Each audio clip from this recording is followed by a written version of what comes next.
Pun. Ya, sekarang kita pada subbab terkait dengan penanganan pelanggaran hak asasi manusia dan pengingkaran kewajibannya. Yang mana nanti itu kita tahu terkait dengan pencegahan dan penanganannya pemerintah terhadap hak asasi manusia. Sebelumnya saya tak menulis di papan tulis. Namira silakan dibaca dulu. Ada beberapa pencegahan yang dilakukan oleh negara. Silakan Namira. D. Penanganan pelanggaran hak dan pengingkaran kewajiban warga negara. 1. Upaya pemerintah dalam penanganan pelanggaran hak dan pengingkaran kewajiban warga negara. Sebagai warga negara Indonesia, tentu kita tidak ingin hal-hal buruk terjadi di negara kita hingga menimbulkan kekacauan. Oleh karena itu, pelanggaran hak dan pengingkaran kewajiban harus diatasi dengan baik. Selain itu juga harus dilakukan upaya pencegahan. Berikut upaya pencegahan terhadap kasus pelanggaran hak dan pengingkaran kewajiban warga negara. A. Supremasi hukum dan demokrasi harus ditegakkan. Pendekatan hukum dan pendekatan dialogis harus dikemukakan dalam rangka melibatkan partisipasi masyarakat dalam kehidupan berbangsa dan bernegara. Para pejabat penegak hukum harus memenuhi kewajiban dengan memberikan pelayanan yang baik dan adil kepada masyarakat, memberikan perlindungan kepada setiap orang dari perbuatan melawan hukum, serta menghindari tindakan kekerasan yang melawan hukum dalam rangka menegakkan hukum. B. Mengoptimalkan peran lembaga-lembaga selain lembaga tinggi negara yang berwenang dalam menegakkan hak dan kewajiban warga negara, seperti Komisi Pemberantasan Korupsi, Lembaga Ombudsman Republik Indonesia, Komisi Nasional Hak Asasi Manusia, Komisi Perlindungan Anak Indonesia, dan Komisi Nasional Anti Kekerasan Terhadap Perempuan. C. Meningkatkan kualitas pelayanan publik untuk mencegah terjadinya berbagai bentuk pelanggaran hak dan pengingkaran kewajiban warga negara oleh pemerintah. D. Meningkatkan pengawasan dari masyarakat dan lembaga-lembaga politik terhadap setiap upaya penegakan hak dan kewajiban warga negara. E. Meningkatkan penyebarluasan prinsip-prinsip kesadaran bernegara kepada masyarakat melalui lembaga pendidikan formal, sekolah atau perguruan tinggi maupun non formal, kegiatan-kegiatan keagamaan dan kursus-kursus. F. Meningkatkan profesionalisme lembaga keamanan dan pertahanan negara. G. Meningkatkan kerjasama yang harmonis antar kelompok atau golongan dalam masyarakat agar mampu saling memahami serta menghormati keyakinan dan pendapat masing-masing.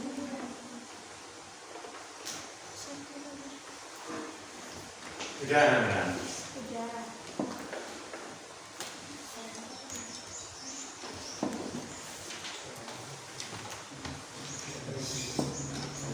Oke, ada 7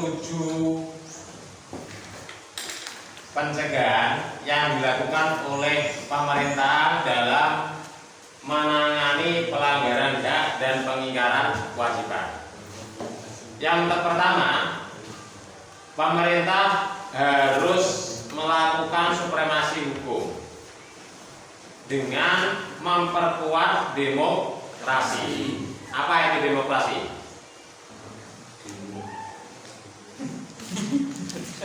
Apa itu demokrasi? Demokrasi diambil dari kata demos dan protos yang mempunyai arti dari rakyat oleh rakyat. Jadi hukum kita selaku warga negara itu adalah sama kedudukannya. Ya. Hukum kita selaku warga negara itu kedudukannya sama. Ini ada yang mengatur terkait regulasi-regulasi terkait dengan hukum. Tapi realitanya terserah. Sebenarnya realita kenyataan itu harus sama dengan regulasi yang telah ditetapkan. Karena hukum dibuat itu harus dilakukan dan dilaksanakan dengan tegas. Ini sanksi hukum. Yang kedua, mengoptimalkan peran-peran lembaga, yang mana pemerintah terkait dengan hak asasi manusia sesuai dengan undang-undang yang telah diamanatkan. Kalau UUD 45-nya terkait dengan hak dan kewajiban itu ada di pasal 27 sampai dengan pasal 34. Ya. Pasal 27 sampai pasal 34. Itu ada di UUD 1945. Sedangkan bawahnya UUD 45 itu ada suatu regulasi undang-undang. Undang-Undang Nomor 39 Tahun 1999. Ini adalah undang-undang terkait dengan hak asasi manusia. Sehingga setelahnya ada undang-undang, pemerintah akan mengoptimalkan penanganan terkait dengan hak asasi manusia ini dengan membentuk suatu lembaga-lembaga yang menangani terkait dengan hak asasi manusia. Di antaranya ada Komnas HAM, ya kan? Komisi Perlindungan Perempuan, yang tidak terjadi apa? KDART. Saya mengenai para ini, Pak. KDART, apa singkatannya? Kekerasan dalam rumah tangga. Terus ada lembaga lagi dinamakan KPAI. Apa KPAI? Komisi Perlindungan Anak Indonesia. Biar AGRI tidak tersia-siakan, biar AGRI tidak dilakukan dalam tingkah kekerasan, sehingga dibentuklah suatu regulasi yang namanya KPAI, Komisi Perlindungan Anak Indonesia. Juga dibentuk karena kita selaku warga negara Indonesia sesuai dengan nilai-nilai dasar Pancasila yang keempat itu adalah kerakyatan, yang mana kita itu diwajibkan dan diperbolehkan mengajukan pendapat, juga bisa mengajukan permohonan atau apapun nantinya masuk di dalam pengadilan hak asasi manusia, sehingga negara juga membentuk lembaga namanya pengadilan HAM untuk pengaduan-pengaduan warganya terkait dengan hak asasi manusia. Ini meningkatkan, mengoptimalkan peran lembaga. Terus yang ketiga, meningkatkan pelayanan publik, baik dari bawah sampai ke atas. Yang namanya publik, di desa pun ada publik kan, pelayanan, mulai contoh kecil sampai terkait dengan pengurusan siap, terkait kependudukan. Itu ada tupoksinya, siapa yang di desa yang menangani terkait dengan siap, kasih apa sampai masuk. Biasanya kasih ya, pemerintahan masuk di situ. Bagaimana pelayanannya di situ? Bagus enggak atau diabaikan? Kalau diabaikan, sampean harus masuk mengoptimalkan peran lembaga, sampean bisa pengaduan. Tetapi oke, Mas, bagaimana yang mau diurus? Ini Pak, saya karena pemula, sehingga saya belum punya KTP. Saya mau ngurus KTP. Caranya gimana? Bla bla bla bla bla. Ya, caranya satu, harus ada fotokopi KK. Yang kedua, siapa yang sudah mengurus? Ya, apa? Surat kesehatan dari Puskesmas. Pertama KK, terus surat kesehatan. Sehingga nanti muncul surat keterangan dari pemerintahan desa yang akan sampean bawa di kecamatan. Sehingga di kecamatan sampean masuk di bagian pelayanan umum, nanti diarahkan, ya kan?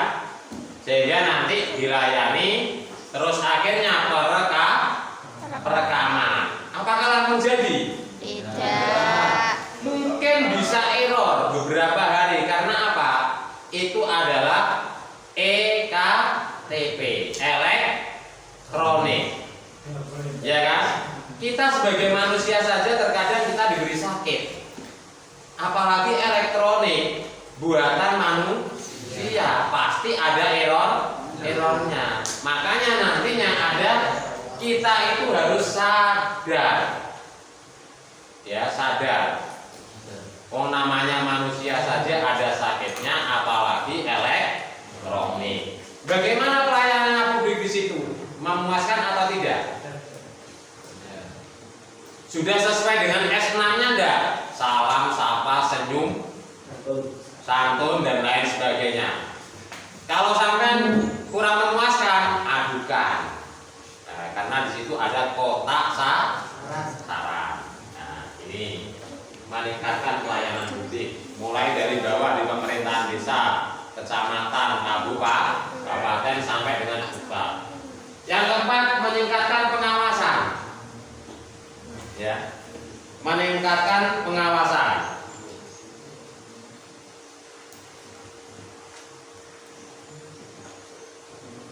Apakah kita selaku masyarakat, selaku rakyat bisa mengawasi penyelenggara pemerintahan? Bisa.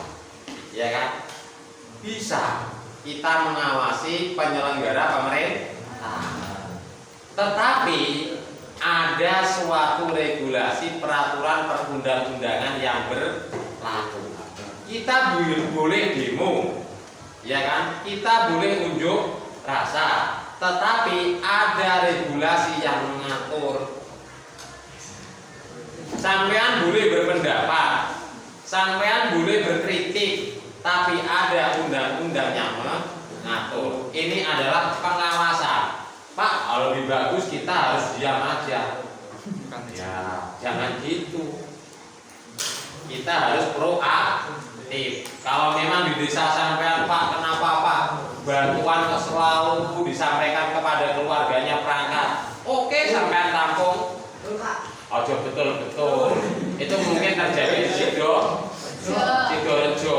Kalau di desa lain tidak. Sama. Ya betul juga sama. Karena kita itu mau dilakukan adil. Kalau dalam agama Islam kan begini, ku anfusakum wa ahlikum naro. Makanya ahline sik, keluargane dhisik lagi wong liya. Gitu ya. Tetapi semuanya itu harus ada persyaratannya. Ngurus, ya, benerkah fakir miskin? Nanti di situ setelahnya dibuatkan rumah tidak layak huni RT/RW ya. Di situ maukah sampean ditempel rumahnya sebuah banner rumah miskin? Tulisan saya rumahnya besar, tulisannya rumah miskin, Pak. Iya. Nah, makanya ini perlu nantinya didebatkan. Ya, didebatkan. Mana Pak ini supremasi hukum? Ya, gunanya rajin ngono. Orang di rumah no. Tuh, ya nanti minggu depan nanti di itu ya didebatkan ya terkait dengan permasalahan yang ada di lingkungan, terutama wes gak usah injak yang lebih tinggi di negara, di lingkungan sekolah maupun lingkungan masyarakat. Ternyata sama tak singgung itu langsung betul Pak, betul. Oh ya apa demo ya Pak Widi? Ayo. Pengawasan. Yang kelima, meningkatkan penyebaran prinsip-prinsip kesadaran bernegara. Ya, prinsip-prinsip kesadaran bernegara. Kesadaran diawali dari introspeksi diri. Individu dulu, baru kita bernegara. Negara bisa terwujud karena 3 unsur. Yang pertama adalah adanya wilayah, yang kedua adanya rakyat, yang ketiga adanya pemerintahan. Lah sampean ini rakyat atau apa? Ya kan? Makanya prinsip-prinsip bernegara itu harus tahu. prinsip-prinsip bernegara itu harus tahu. Yo kolo-kolo mengikuti seminar 4 pilar kebangsaan.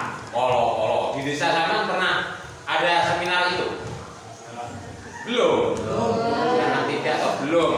Mungkin belum ada anggaran untuk mensupport terkait dengan pelatihan atau seminar terkait dengan 4 pilar kebangsaan. Kita biar tahu bagaimana prinsip bernegara itu. Ya. Setelahnya yang keenam, profesionalisme. Profesionalisme. Apa itu profesionalisme? Nah, iya, sampean semua ini kan sering dengar profesionalisme dan proporsionalisme. Profesi, proporsi. Profesionalisme itu apa? Mengetahui terkait dengan tupoksinya masing-masing, tugas pokok dan fungsinya masing-masing. Terkait dengan di sini angka pertahanan dan keamanan. Yang perlu dipertahankan mana? Pertama, lingkungan. Ini biasanya sampean ada pos kamling. Berfungsi kan? Sebagian besar di perkotaan pernah berfungsi pada saat COVID-19. Ya, mungkin COVID-19 itu bisa memfungsikan pos kamling itu gara-gara corona. Ya, corona kan? Di situ ada anggaran, tapi biasanya diplesetno. Sebagian tiket. Iya Pak, wong corona kok. Apa aku corona? Komunitas rondo mempesona. Yang muafik ini. Ya cocoknya muafik Menteri Keagamaan. Komunitas rondo mempesona. Bagus langsung. Ya, kita harus profesionalisme ya. Profesionalisme. Terkait dengan pertahanan dan keamanan. Sampai di desa kalau di perkotaan itu ada namanya jimpitan. Ngerti jimpitan? Biasanya nih goreng ngarep rumah di sampingnya pintu itu ada kotak, di situ dikasih go 500, go 1000, 2000. Nanti setiap tuh yang nyolong ya dibalik. Ini. Terus yang terakhir, penanganan yang terakhir kita dengan cara harmonis. Ya. Harmonis, saling mencintai, saling menghormati, saling menghargai, toleransi. Ya, di sini. Karena apa? Kita hidup di negara Indonesia ini beraneka ragam, beraneka ragam sara, suku, agama, ras, antar golongan. Nah, di sini sampean harus harmonis dengan semua agama. Sampean harus harmonis dengan semua suku. Jangan mentang-mentang sampean suku Jawa, suku Madura ada sampean ikut. Tadi celurit loh. Nah, karena di Madura terkenal dengan celuritnya, iya kan? Jawa Timur keras, Jawa Tengah halus. Ngapunten. Ya, itu harus harmonis. Dengan apa? Integrasi nasional, bersatu dengan semboyan, berbineka tunggal. Apa artinya? Ini nantinya akan bekal kita dalam diskusi atau debat. Oke, ya.